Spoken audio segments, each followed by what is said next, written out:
Tim Black. Tim Black. Okay. Just before I bring Dr. Jill Stein in, I want to make sure everyone knows who Dr. Stein is. Some people may have just found us roaming through YouTube land. Okay, so Dr. Jill Stein is a presidential candidate. She's running under the Green Party. She is the presumptive nominee of the Green Party. She is a doctor, obviously. She was twice a candidate for governor of Massachusetts back in 2002 and 2010. After receiving over 469,000 votes in 2012, more than any other female general election candidate, Stein announced the formation of an exploratory committee in February 2015 to seek the Green Party's 2016 presidential nomination. Stein formally announced she would seek the Green Party's 2016 presidential nomination. I would like to bring to you guys someone I think we all better get to know real soon and very well, none other than Dr. Jill Stein.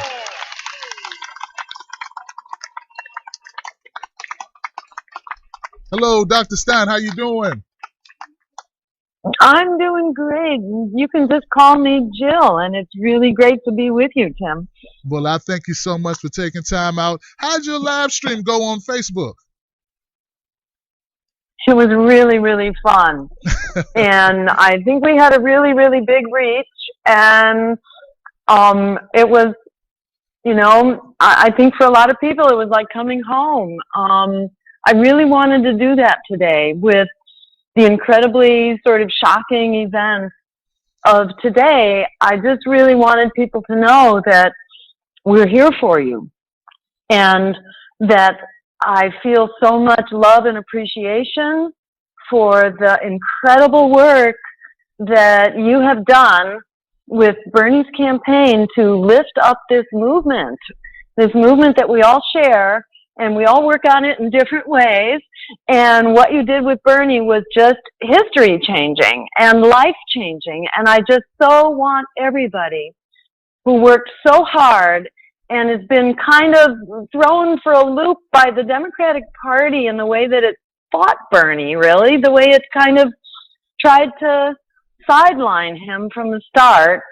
Some skeptical people like me kind of knew that they were gonna make it really hard, that the Democratic Party doesn't like a revolutionary campaign. So, but a lot of people went into this not knowing that, and I don't want people to feel discouraged. I want people to feel affirmed and appreciated and loved, and like what you did was the most important thing that you could possibly do, and that there is no loss here. There's no downside.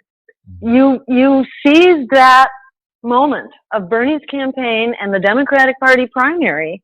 It was such a powerful way to lift up this movement. So you've lifted it up, and now we keep going. This is not the time to land the airplane. The airplane is airborne, and we're getting higher and faster and stronger all the time. And my campaign has been here from the start, so that if and when you needed a plan B, we just keep going on plan B. I just want to heap appreciation. Gotcha. Yeah. I hear you, Jill. And here's my first question, and I think people want to know it. Jill, why the Green Party, and why is that such an urgency now, you think? Great. Well, the Green Party is the one party that is not poisoned by corporate money. And when I say one party, I mean the one national scope party, because there's some really good small parties, but they're not on the ballot across the country, so they can't really run a presidential candidate. The one progressive party we have, which is national, is the Green Party. We're also the only national party that doesn't take corporate money. We don't take lobbyist money. We don't take super PAC money. So we have the unique freedom to stand up for what it is that everyday people want, for an emergency jobs program, for solving the emergency of climate change, for healthcare as a human right, for canceling student debt, for making public higher education free, for demilitarizing our police, ending the war on drugs, legalizing marijuana, treating drug use as a health issue, not a criminal justice issue, and creating a foreign policy based on international law and human rights, not on military domination. There are so many things right now that are horrible and terrible that the two parties share. Yes, they are different around the margins, but on their core economic and climate policies and military and foreign policies, they're pretty much the same. And we can't keep going. You know, we can't. We're all in the target hairs on this, and we're all experiencing the meltdown. We've got to, you know, forget the lesser evil, fight for the greater good, like our lives depend on it, because they do. And we do have the power to turn this around. You know, a lot of people, Jill, have said to me, they said, Tim, you know, I don't think that a true revolution is possible in our two-party system. And, you know, I got a feeling I know what your response is going to be, but heck, I'm going to ask you anyway, Jill. Obviously, if you're running for the Green Party, I know where you're coming from. But just looking at your article, Jill, and you saw this coming, and it's not that you're psychic. You just knew that this system is sort of rigged. Is that true? That is totally true, Tim. And I think it's rigged, and you can't have a revolutionary campaign in a counter-revolutionary party. And so many people who are Greens didn't get here by accident. You know, we got here after decades in the Democratic Party. And after you go around the block a few times, you know, you see what happens over and over. Bernie's not the only one to get sabotaged. All the progressive campaigns get torn down by the Democratic Party, whether, you know, Dennis Kucinich, who got redistricted, booted out of his Congress seat, whether you're looking at Howard Dean, not the most progressive guy out there, but he was a peace candidate and he was going strong, and they sabotaged him with the Dean scream. Do you remember that? I remember it was just that. a ridiculous, most ludicrous thing in the world to sabotage someone from. It totally was. That's what they do. So, you know, and that's what the whole superdelegates thing is about, and what Super Tuesdays are about. These are changes in the rules so that a grassroots candidate could not capture the nomination. Again, they changed the rules after George McGovern got the election or the nomination of the Democratic Party. So that's why they do this. So, you know, that's as good as it gets. You know, it's a fake left, go right strategy. The Democratic Party will let Bernie Sanders be seen to create the illusion that the party is progressive, but then they will take him down. And what's happened over these many decades that they've had this policy, they've had the Dennis Kuciniches and the Jesse Jacksons, they keep marching to the right. You know, so it just creates cover for them to become more corporatist, militarist, and imperialist, and they are taking us all over the cliff. The boat is sinking, and it's taken us down with it. So this is the time to get off of that boat. We got a lifeboat. It's called the Green Party. And, you know, let's sail together, not sink together. Let's sail together. We can do that. I hear you, man. You know, I think it just sounds so fantastic and so wonderful and so groundbreaking and so what we need. But with all due respect, considering our system structure, what do you say to people who believe, they say, well, Jill, it sounds great, but is this a vote for Jill? Would that be a vote for Donald Trump? Well, let me tell you, do you know Mark Lamont Hill? Yes, I do. He's a yes. Yeah. Correspondent pretty amazing guy. Yes, he right. is. Pretty smart guy. He's an amazing guy. And so he's been telling the story on Democracy Now! These last few days, really you know, speaking for where the Black Lives Matter movement is going. You know, and just the horrific developments of the past week, commenting on them in a really beautiful and uplifting way. Well, he is one of our supporters, and he has been for a long time. And he's a journalist, you know, and most journalists don't commit themselves to campaigns. Right. And I asked him why he did that. I asked him why, Mark, you know, and he said, well, because we're in a crisis, and this is an emergency, and your campaign is doing exactly what we need to do when there are no other options. And I said, well, what do you say to African Americans who are, by history loyal to the Democratic Party and have been voting Democratic for pragmatic reasons because it's less of a catastrophe than Donald Trump. What do you say to them? And what Mark said to me was, what really matters here is that we build our power. That's what counts. And that's how we will prevail, by building our power. Sometimes you have to step back in an election and not have a winning election. That's okay if you're building your power. And I said, wow, that is a really powerful thing to say. And I think he put it, in a nutshell. If we are going to get out of this trap, we can't keep digging ourselves in deeper. We need a political party from which we can grow. Because, and let me also challenge the idea that there's no way here except to lose.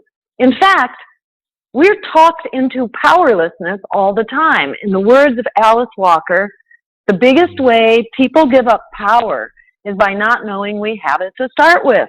But in fact, we have 43 million young people and not so young people who are trapped in student loan debt with no way to get out in the economy that we have.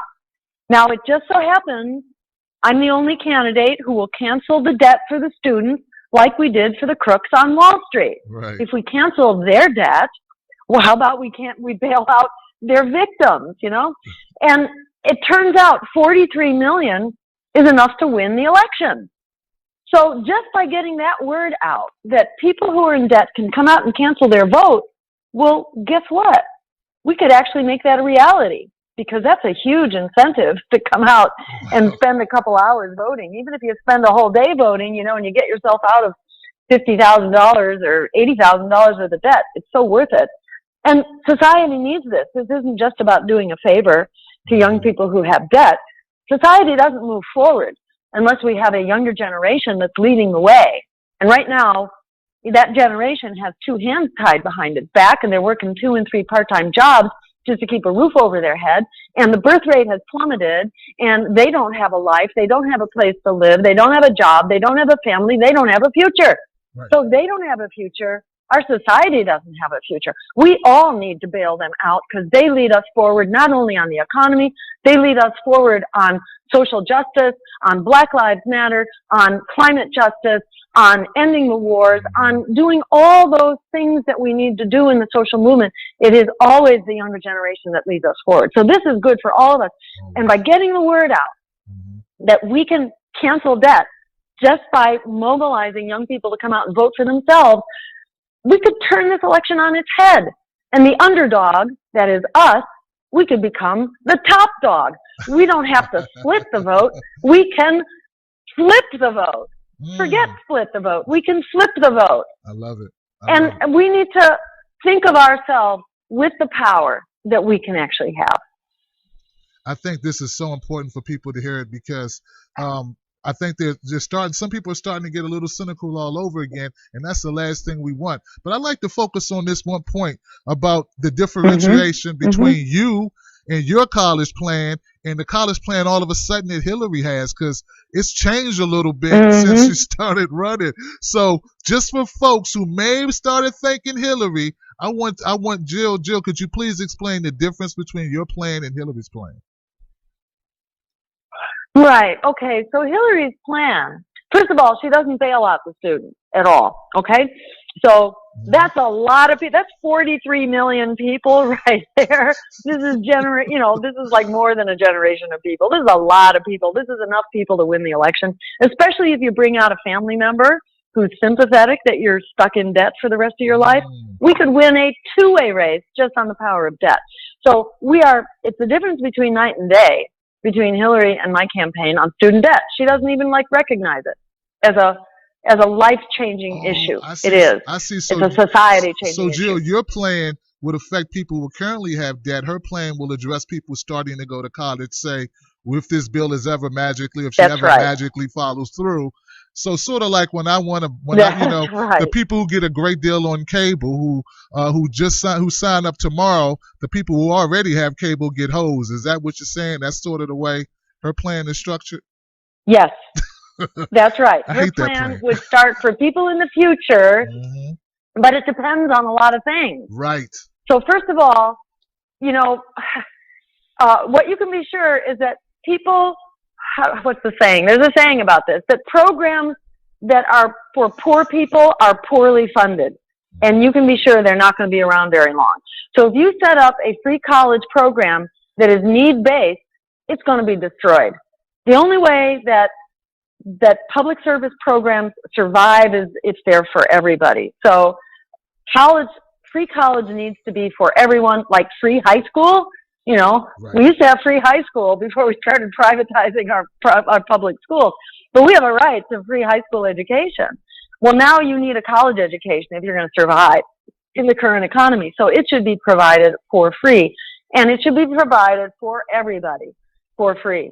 And you know what? It's not very much money compared to the cost of these outrageous wars on terror that just create more terror. That's how come our campaign can afford these things, because we're not spending half of our budget on crazy wars that are making us less secure, not more secure. So, you know, the cost of this program might be $80 billion, but you know what? That's a drop in the bucket compared to this $1 trillion a year that we're spending on wars. And the thing about providing free college is that it pays you back. Yes. Wait a couple of years, it will pay you back many times over. So it's really not a cost at all. So why is anybody skimping on it when it's an investment that's guaranteed to pay you back $7 for every dollar you put in? Why skimp on education at all? It's a great thing for all of us. I agree. So that's some of the differences. Also, Hillary's plan is contingent. The government will put in something if the states are putting in something. You know, so it's like Medicaid expansion that wasn't adopted by a whole lot of states. So what good does that do you? You know, Hillary's plan just has all kinds of things to stumble and fail over. I got you. So ours doesn't. Ours is just, we just pay for it knowing that it's going to get paid back to society. And as far as the canceling debt, how do we pay for that? Because that's $1.3 trillion. The way we pay for that is the same way we paid for the bailout for bankers, what's called a quantitative easing, which means it doesn't cost taxpayers a penny. It's sort of a magic trick that the Federal Reserve can do. And here's the other great thing, it doesn't have to go through Congress. The president appoints the chair of the Federal Reserve, and therefore the president has the ability to appoint someone who really understands that this is the stimulus package of our dreams to create a bailout for students. So this works. Wow. This is a win-win for everybody. Amazing, amazing, and such clarity on the issue. I like to switch gears real quick and go to guns in light of all the violence we've been seeing lately, both in Louisiana and also the shooting in Dallas. And what are your thoughts on guns? What are you saying? Great. All right. So where I stand on guns is that we do have a crisis here. We have a crisis of violence, which is related to guns. The crisis of violence is also related to racism. And I think we actually have to deal with all of that. So let's take it separately. First, let's just talk about the gun piece, because we saw, you know, these horrific shootings by police. Some of that, you know, was motivated by their fear that there was a gun. The cops were afraid that their victims had a gun, so they shot first. And that's a lot of what goes on. And it turns out that's a lot of why cops get shot, too, is because people think that the cops are coming after them and they shoot first. Believe it or not, in countries where cops don't carry guns, they're actually safer. In countries where some cops carry guns and others don't, so in Australia, for example, they got rid of some of their guns for cops, and where they did, the death rate for cops went way down. In Iceland, a lot of people have guns, a lot of guns in Iceland, but the cops don't carry guns. And you know what? Cops don't get killed in Iceland, and they don't kill people either. I know, isn't that amazing? That is amazing. That sounds cops don't carry counterintuitive. So the less guns Isn't the it? cops Yes. have, the less deaths or less police casualties I guess you have. That is strange. Are you sure about that, Jill? That sounds great. Isn't that amazing? That sounds great. Yeah, it's amazing. I know. Well, it's like it's one example after the other. In the United Kingdom, cops also don't carry guns. And after their terrorist episode 2 or 3 years ago, some cops began to carry guns, but most did not. So 80% of cops still don't carry guns in England, and they don't want to carry guns because they know that the minute you're armed, you're a target. So, I mean, it's really interesting. And I think we need to look at this some more and kind of study it and talk about it. But in many ways, we have become a society of armed combatants. So it's people who are getting shot by cops. It's cops who are getting shot because people are angry at them, like what happened in Dallas, that horrible tragedy of 5 police being killed in a police department that's actually pretty good, where they've greatly reduced, violence. Right. Number of complaints and what have you. Correct. So, exactly. And then there are 30,000 people who get killed every year from guns. And in fact, I don't know if you've heard this statistic, but this is another counterintuitive one. Having a gun in the home makes you 22 times more likely to be a victim of that gun than you are to use that gun in self-defense against somebody else. So it actually endangers you much more than an intruder, a theoretical intruder, to have a gun in your home. And homes that have guns compared to homes that don't have guns are much more likely to have a death or a shooting in the home. So a lot of this stuff that we hear about guns making us safer is not true. And the violence that we've seen play out here in this last week is kind of very true, that guns create dangers. And so there are some very common sense things we need to do for starters, like get rid of assault weapons, have a system of background checks and closing loopholes so that guns are not sold irresponsibly. I lost you, Jill. Can't hear you. Maybe this system just can't take these amount of calls. Hello. Well, I can't bring her back on the phone. The only thing I could do now is do a Google Hangout, and it appears that the system won't allow me to bring her back on the phone call. That was very interesting, though. I want to give it up for Dr. Jill Stein.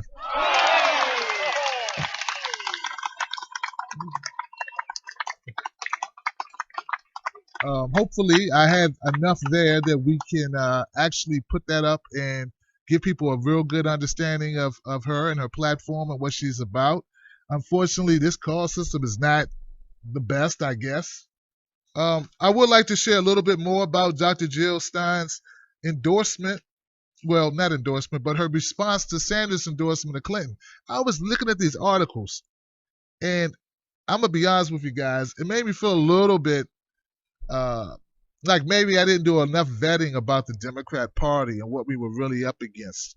Because Dr. Jill Stein, she kind of broke it down. She said the consistent efforts of the Democratic Party to minimize, sideline, and sabotage the Sanders campaign are a wake-up call that we can't have a revolutionary campaign inside a counter-revolutionary party. And you know what? I think that's become evident even more so, right? And I know a lot of people, like a lot of new voters, even some older voters, they just couldn't believe like the audacity of the Democratic Party, how they were just stomping and trampling over our rights. You know I was taken back. Like I couldn't believe they were doing this like out in the open. What we did, what the DNC did with polling stations and the number of debates and all of these things, all of these slights that Bernie Sanders had to endure. And then for them to do this last slight, like in order for us to actually interject democratic policies into our platform, we need you to fall on the sword with your constituents and endorse Hillary. I mean, if you want to actually get anything done. So I'm like, I don't know about you guys, but it definitely to me seems like the Democratic Party may not be the place to be. I mean, it's just the way I see it. How else can you explain a party that reduces a candidate to that extent? I mean, you cut the polling places, you cut the polling times, you cut the number of debates. At one point, you lock him out of the voter registration system or whatever it's called. And then this. Not only have we numerically beat you, mathematically beat you, and pretty much every stage of the game, we padded the books with super delegates who already decided who they were going to vote for before they knew who was in the race. No, not only do we have documents to prove that there's an interconnection between the commingling of the DNC and the Clinton campaign and the media, but at the end of it all, we're going to run some vinegar across a vinegar swab across your gaping wound of a back and make you endorse Hillary. That's if you want to get anything done. Guys, I just, and like I said, man, I'm open to any candidate, any party coming on my show and addressing the people and making a case for why they should get your support. Because I think we should open up the dialogue. But I'll tell you right now, I find very attractive that Dr. Jill Stein is outside of that corrupted mess. So I'm going to take a long, long look at the Green Party, and I hope to have her back at a time when my systems are running a little bit better and we got better equipment, or I can get this straight with this blog talk radio. Heck, I could have just had her phone me and I could have done better than this and just ran that phone line through my mixer. That'll probably work just fine. This is crazy. But that being said, guys, I think that she made a good case for why. I don't know if you decided tonight that you would vote for her. I don't think I decided that tonight. All right. I'm Bernie or bust, though. So I'm like, I don't have that many options. It's either Jill or write in Bernie. And see, these are my options. This is what I've committed to. Some people think if you Bernie or bust, you got to automatically go Green Party. But hey, there's options here. So, but I'm not pushing anybody to make any decisions tonight. I don't think that Dr. Stein or Jill would expect you to do that either. I think we're just going to make a case why you should be interested and why we need to look a little bit further and find out more information about what the Green Party is about and what their presumptive nominee is about. And you know what, guys? If you want a woman in office, I mean, based on the women I'm seeing running, I think this one would. Why didn't Miss Albright say this about Jill? If you don't vote for Jill, you go to hell or whatever it was. A special place in hell if you don't go with Jill. I'm just wondering. I mean, they're both women, right? Oh, I get it. Powerful women in the Democratic Party are the only ones we're talking about. Because you weren't referring to Carly Fiorina. And you weren't referring to Jill Stein. Just Hillary. If you don't support Hillary, you go to hell. Okay. So, yeah. And there's another thing I wanted to bring up. And I gosh, I wish I could have still had her on the line for this. But next time, because they said that she will come back again. Green Party's Jill Stein invites Bernie Sanders to take over her ticket. Have you guys heard this? This is an article published by The Guardian on July 8th. So I know there was a lot of chatter about it, but I thought this was a phenomenal article. And people are saying, well, Bernie is a pragmatist. You know what? I'm getting a little tired of hearing that word pragmatist because it's starting to mean to me different things. Like, reasoned, logical, systematic approach, non-emotional, pragmatist. These things come to mind. I don't know the school book definition of it. I hope I'm in the right location. But if you're just about the issues, I don't know.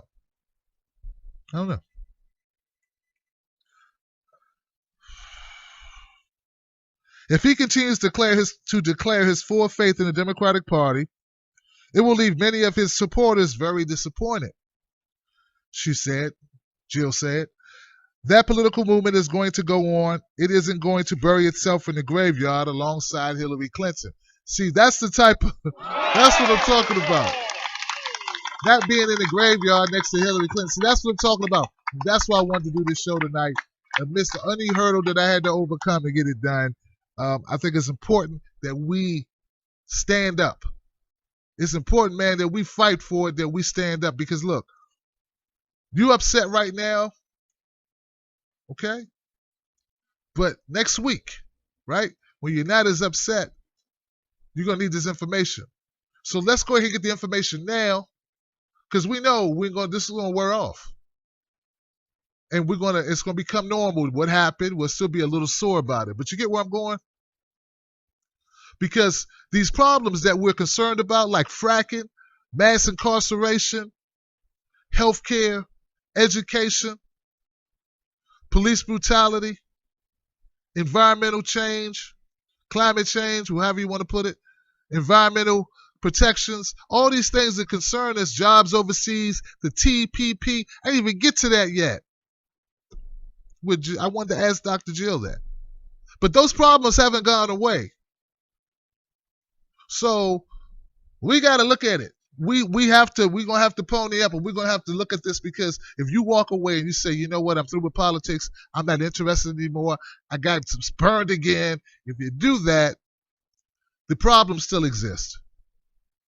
It's like that room in your house is junky that your kid used to be in. You can close the door and walk away, but the room is still dirty. You know, you put the bill back in the mailbox, you still got the bill, you're just not looking at it. I mean, that's what's going to happen if you decide to walk away from the political system just because of what happened today with Bernie Sanders. And let me also add this, guys, before I let you go, and I appreciate you once again so much for bearing with all the problems I had tonight. If you believed in Bernie Sanders,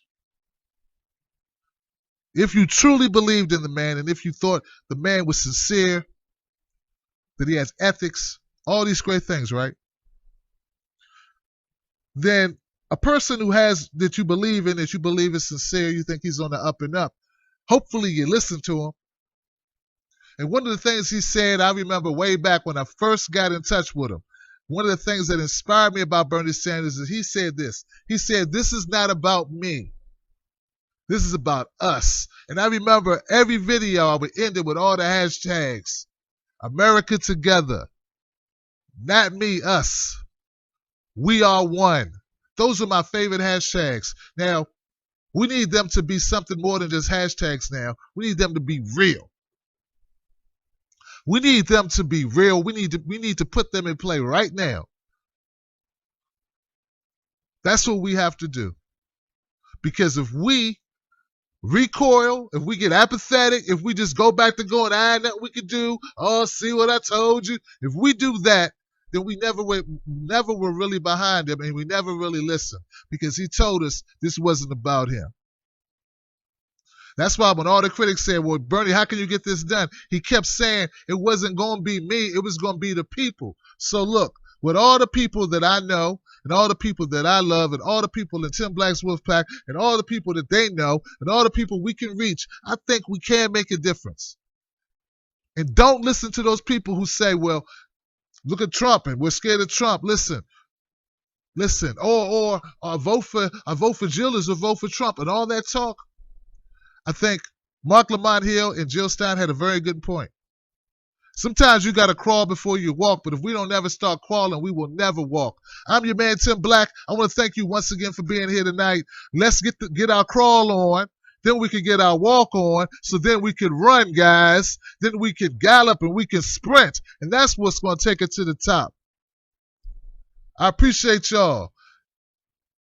All right, so let's go out with some style, guys. Let's go out with some style. Listen. What happened today was Bernie Sanders, he took the L.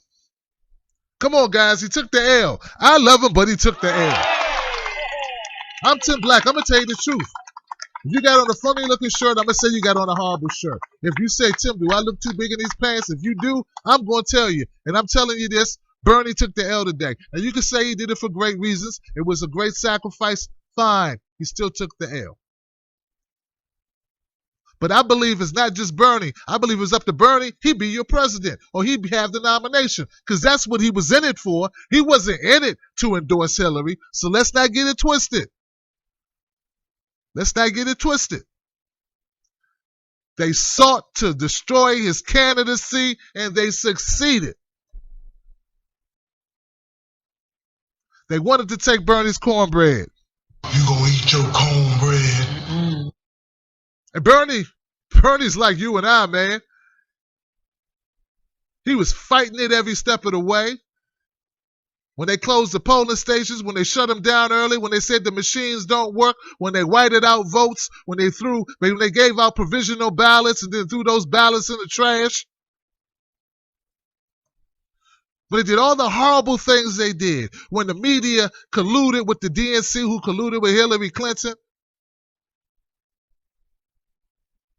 When the Washington Post wrote article after article, scathing, biasly, destructive, horrible journalism against one person over and over. I think at one point there were 9 or 10 articles in a consecutive days, 3 or 4 days. Something crazy like that. I think I'm underestimating how many there were. He said, I'm going to keep going. Because you know what? He's like you and I. He said, nobody take no cornbread from me. So he kept on going. And even though the superdelegates lined up on the other side of the aisle, even in states he won, 60-40 and 70-30,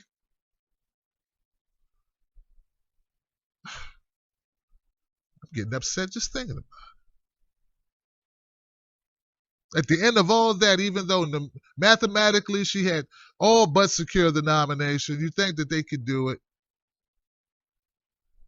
They came back to Bernie one last time. They said, maybe I ought to eat your cornbread.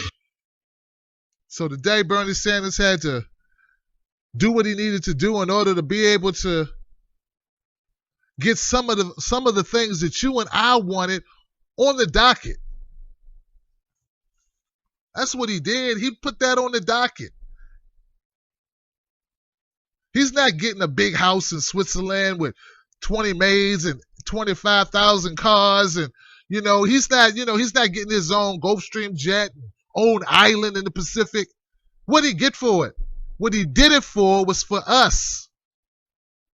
He did it for you and I. He did it for the movement. He did it for getting some stuff done so that he couldn't have just ran for nothing.